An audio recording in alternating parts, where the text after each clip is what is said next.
Luiz, eu vi tua introdução falando dos três grandes personagens do livro, né? Que é Dom João VI, Dona Leopoldina e Dom Pedro I. São personagens com absoluta. Sem eles, o Brasil não existiria. Mas eu queria que tu contasse, já que o livro é um império de verdades, por que Dom João VI é retratado como até nós usamos uma palavra pesada, um energúmeno, né? Alguém metecapto, alguém incapaz.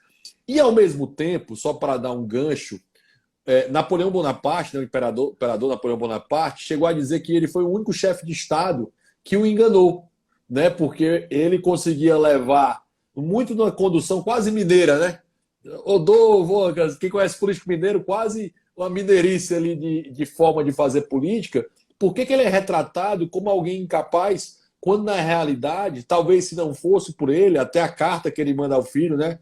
Pedro, é melhor que seja por você que se faça a independência, que é meu, né? Que não vamos ter uma guerra civil, não vamos ter problema, vai ser muito mais tranquilo do que ser feito por outros. Ele conduz, até orienta o filho nesse caminho. Muito bom. A pergunta é bem direta. Eu acho que, olha, ele tem várias razões porque ele é prato cheio para a esquerda. Prato cheio para os que criam narrativas falsas e querem destruir. Primeiro, ele era extremamente religioso. Extremamente religioso. Segundo, ele era, de fato, um herdeiro de uma monarquia absolutista. Ele era absolutista. Ele não pensava em fazer uma reforma constitucional, não pensava em abrir mão de poderes, nada disso. Terceiro, ele de fato tem idiosincrasias, né? Uma personalidade que tem suas características ali, tem seus vícios. Então, quando você junta essas três coisas dentro de uma tentativa de desvirtuar o que existia no passado, ele é prato cheio. Ele é prato cheio. Agora, o que eles não veem? O que eles não veem? É exatamente o quanto que ele era adequado dentro desse contexto. Porque a religiosidade dele dava uma força para ele que talvez ele não tivesse.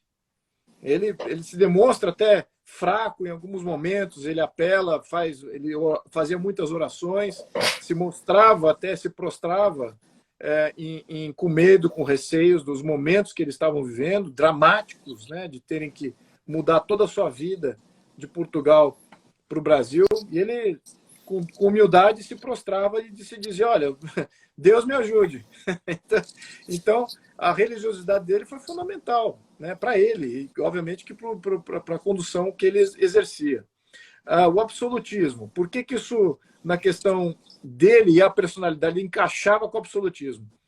Porque ele microgerenciava o erário público, era um cara extremamente frugal, não gastava com nada, ele não queria ver Portugal dependente de ninguém. Sempre foi um país, foi o primeiro país da Europa, foi o primeiro império europeu, de forma ultramarina, mas foi um império. Então, o que o brasileiro esquece, e que eu acho que o português sabe muito bem, mas não coloca isso, não fica usando, sempre jogando essa carta na manga, é uma realidade que me caiu há um tempo atrás, dentro de todo esse ruído aí de análise histórica. Rodrigo, imagina o seguinte, que você foi o primeiro país num contexto onde todo o resto era tudo tribo. Tribo, era ducados, principados, eram aglomerados de pessoas que falavam a mesma língua, bárbaros e tribo e tal. E você é o primeiro país de uma maneira moderna, né? Num contexto onde países ainda iam demorar muito para se estabelecerem como nações-estado. Mas você já estava com um contexto de nação-estado. Já tinha o império para ser gerenciado em diferentes contextos de língua, de cultura, de distância, com uma logística complicadíssima de você gerir esse império ultramarino que eles criaram bem cedo na vida deles. A partir de 1300 até 1600, 1580, eles tinham esse império nas mãos. Eram deles.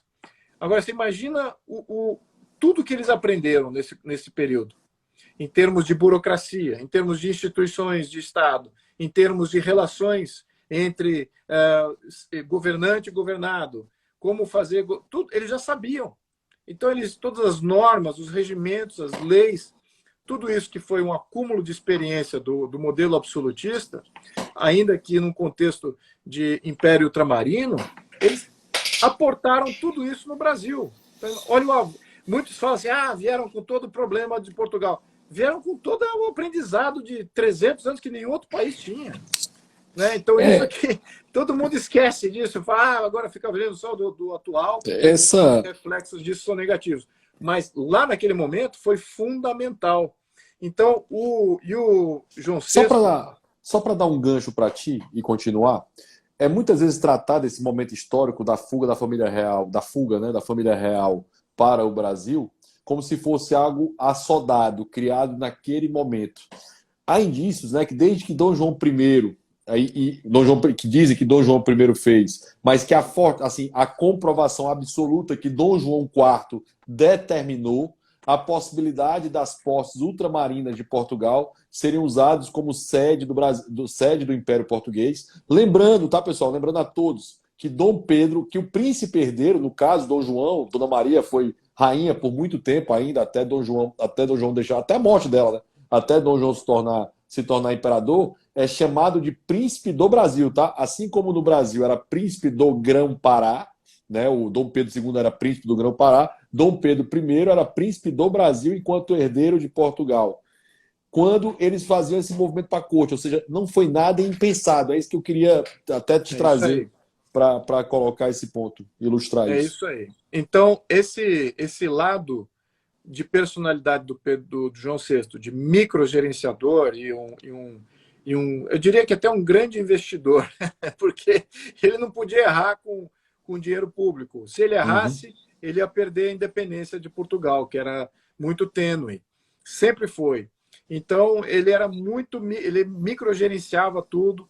Então, esse aspecto se encaixa muito bem com a questão absolutista, a questão da religiosidade. E ele é um cara que trabalhava direto. Ele praticamente não parou de trabalhar. Estava sempre pensando em questões do Estado. Ele era um filho do Estado português.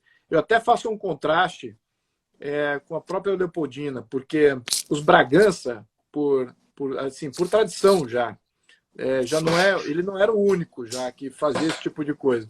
Mas você vê um compromisso, eles eram filhos do Estado, ao passo que Leopoldina também era. No entanto, a família da Leopoldina, os Habsburgo, era muito mais orgânico. Você tinha uma relação pai-filha, irmãs, muito mais saudável, normal, vamos dizer assim.